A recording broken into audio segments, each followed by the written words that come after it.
on our browser. And I'm very pleased to announce that today we're going to be talking with Scott Dixon. Hey, Scott. One. So Scott is a first-time interview for us. So Scott, we definitely have some questions prepared, but you want to maybe give a quick introduction about yourself? Yeah, absolutely. So Scott Dixon, Chief Technology Officer, 20 Digits Inc. We are part of a larger enterprise called Nest International, which does integrated facilities management. And we were a startup that the owners created to, fill the technology needs in the integrated facilities management. Facilities management meaning multi-site locations that have HVAC, electrical, plumbing, cleaning, floor care, construction needs, usually larger organizations that need people locally to take care of whatever location happens to be in a specific market. What's interesting, the crossover with you guys is most of the providers that go out and perform the services are very small businesses. So it's an interesting dynamic that maybe we can talk to as we go. Yeah, I like the small businesses. I mean, as Dennis was saying earlier, they make up 130,000. So it's definitely a lot of them out there. But with your background and of course, becoming a CTO, what actually got you started in technology? Going way back, I actually was supposed to be a sales engineer, but for a manufacturing company. And I was given ownership of a very small data center, if you will, because they didn't have any in-house technology staff. And that was like day one that I started, first job out of college. I was in that space and I never left it. So I'm coming up on 30 years, not to give my age away, but I spent my entire career there with end-to-end system stuff, running a business and all the aspects of technology that are in that. Most of my focus has been on software development and software engineering, a lot of enterprise integration work.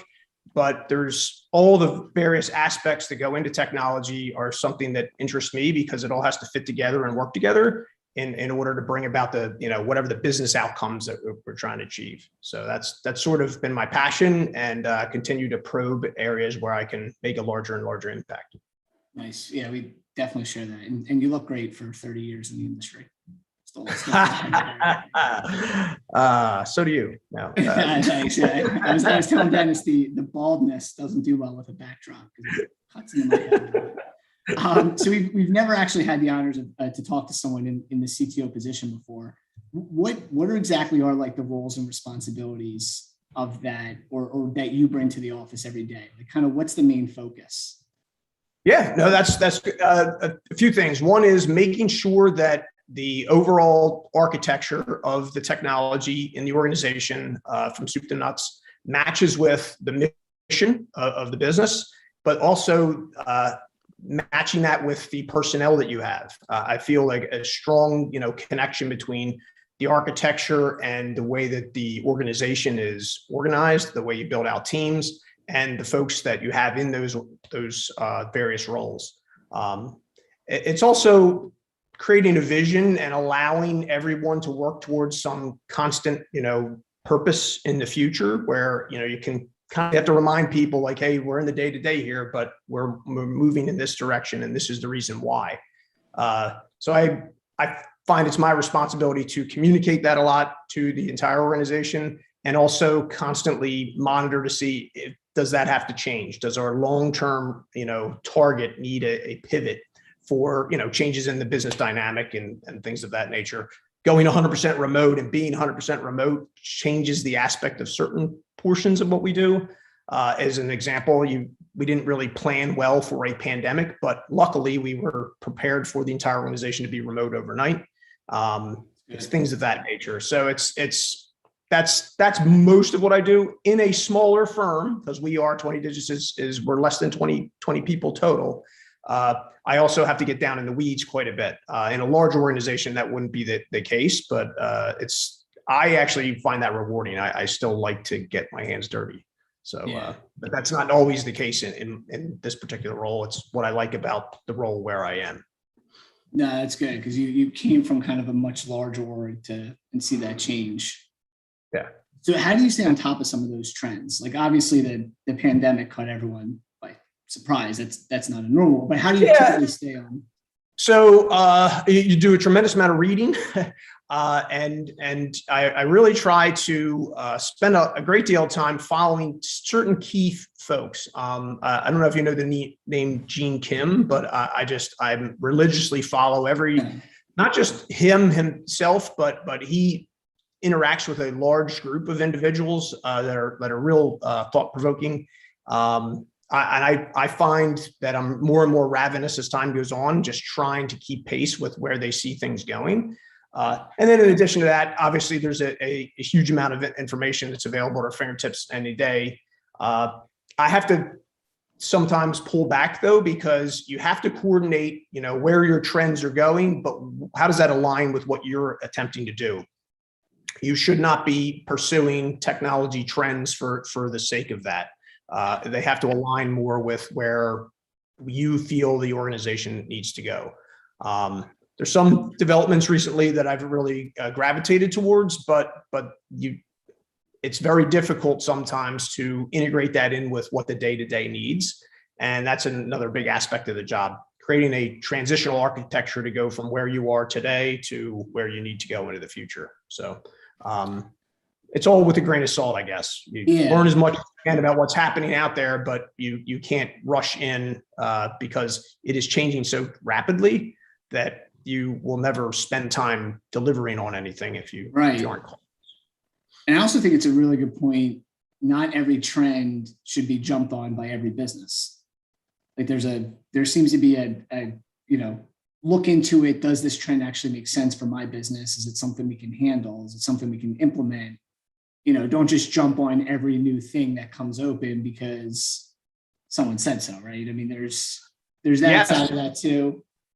There is no, that's actually very, very pertinent. Part of my responsibility is to ensure that just because a certain technology, and it could be a SaaS solution that's easy to get involved with, that may have abilities that you want. But if your organization can't absorb that and take advantage of that and bring that to bear, that doesn't mean that it's of any value to you as an organization. It's not just the ability of the solution, it's the ability of the organization to use that to a business advantage. And I find that it's too easy for folks to hear about solutions. And obviously the vendor of said solution is marketing those to pushing various decision makers, right? Yeah. You have to be very cautious about, can you actually leverage that thing for what it was intended for in an advantageous way for the business, and align that with your strategic goals. It sounds much easier than it usually is. It's far more difficult to gain adoption within the external and internal user community and bring it to bear and plug it into your existing large system, right? There's a lot of work that bring that about, and it's often sold as much easier than it truly is. That's something that I find is very dangerous, which I feel like someone like yourself understands that deeply. I mean, we've unfortunately been in situations where any type of software as a service company will often kind of sell these amazing packages to these small businesses, but they don't have the funds or they don't have kind of the infrastructure to even handle what they saw from the sales teams. So it's funny when you were starting your career in sales engineering, I know that that's a big goal of sales engineering is like sales engineering, blow them away with like everything that this system can do, and then leave it up to the adoption or the implementation team to kind of pick up the slack or push it over the finish line. But I mean, I very much agree with you. And something I hold close to my heart is not setting up your clients for failure from day one. Make sure that whatever you propose is something you can actually bring to fruition for them. But, yeah. And in fact, I often the best and brightest in an organization, they put out there at front to close the deal. And then the folks that are part of the implementation aren't necessarily as well-versed and as deep. That should be the exact opposite. Right. That's a good point. It's counterintuitive. You want to sell, if we're not selling, if we're not closing deals, like, we're going to die as a business. But the reality is the success of the client or the customer of whatever the solution is, and for us, it can be an internal customer. We need to make sure that they're going to be able to take advantage of this. It's not right to sell someone to go down a path that they will not be able to be successful with in the end. And I often find the hardest part is gaining adoption, individual user adoption, motivating them to actually want to do this and finding the right mix of enjoyment of using whatever the product is to bring about the right outcomes. So yeah, I find that's a problem, and it's software like SaaS solutions have become so prolific that it's impossible for very small businesses without a lot of resources to make decisions to navigate those waters. But it's not just smaller business. As businesses grow, I feel that doesn't go away. There's larger organizations selling their solutions to those larger organizations. And the problem doesn't abate even at the larger levels. But yeah. No, you're absolutely right. I not a great story, but I remember my first car, I was able to buy it on a discount and I was really excited about it. And when I went to pick it up, I learned that it was a stick shift. And I didn't know how to drive stick shift, but that was conveniently not advertised because most people drive automatic, so they were giving me a discount. So ended up buying the car and learning stick shift, but much different for someone with technology. You can't exactly just force people to learn something if they're not comfortable or. Yeah. Yes. Right. Do you do a lot of adoption in your role, or is that mostly like change management or training teams? No.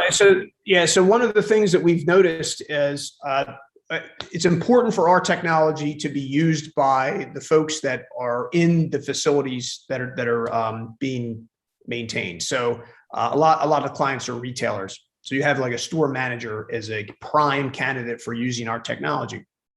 A store manager isn't interested in a work order to have the preventative maintenance done for the HVAC system. Like that's not what their job is. Their job is to make sure that they're ready to sell to the clients, to their customers.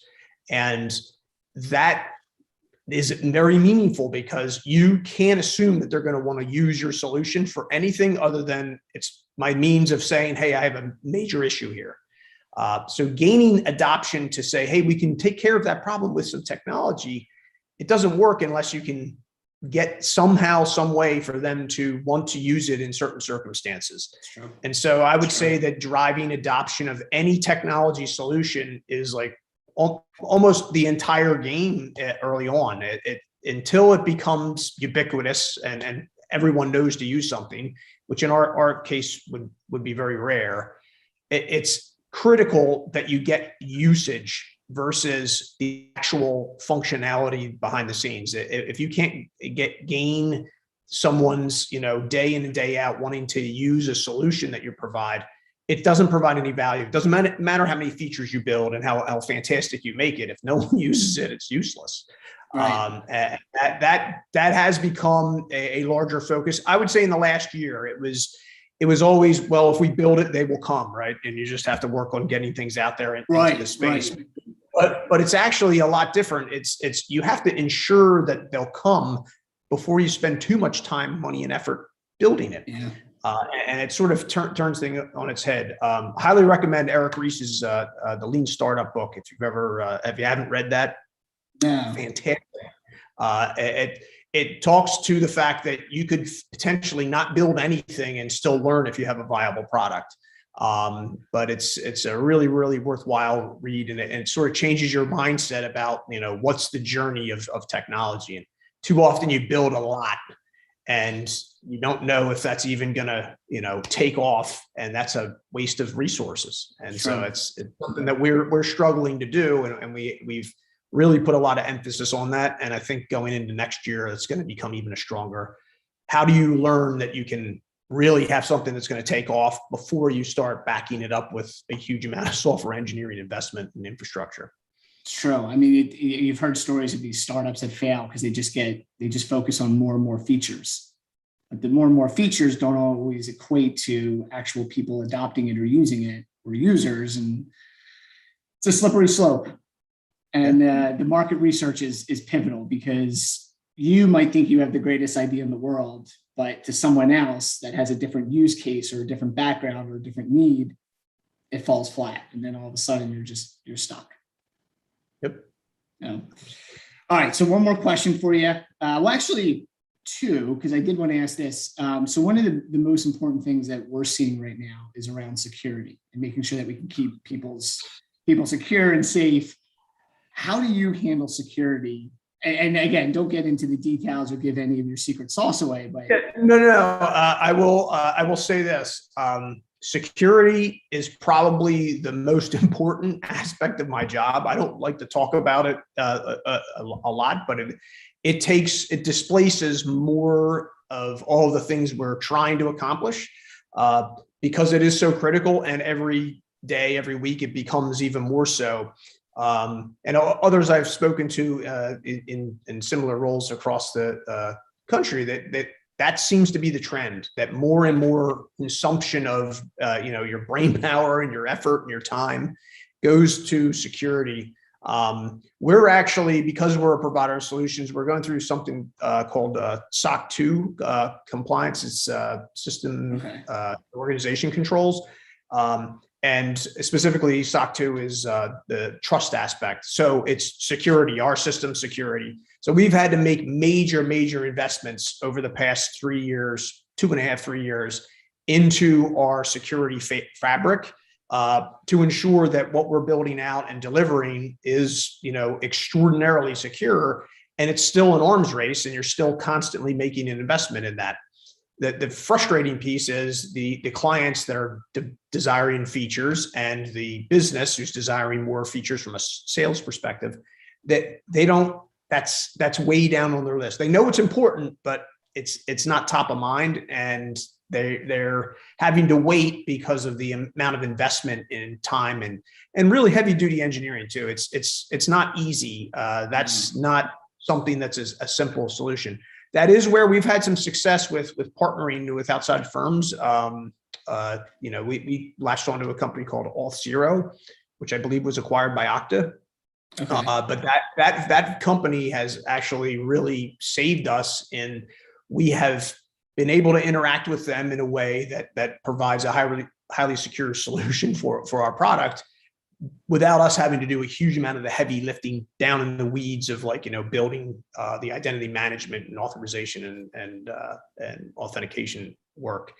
But that being said, it's still very top of mind, and there's a lot of other things that go into running a highly secure operation. So that's part of this SOC 2 efforts.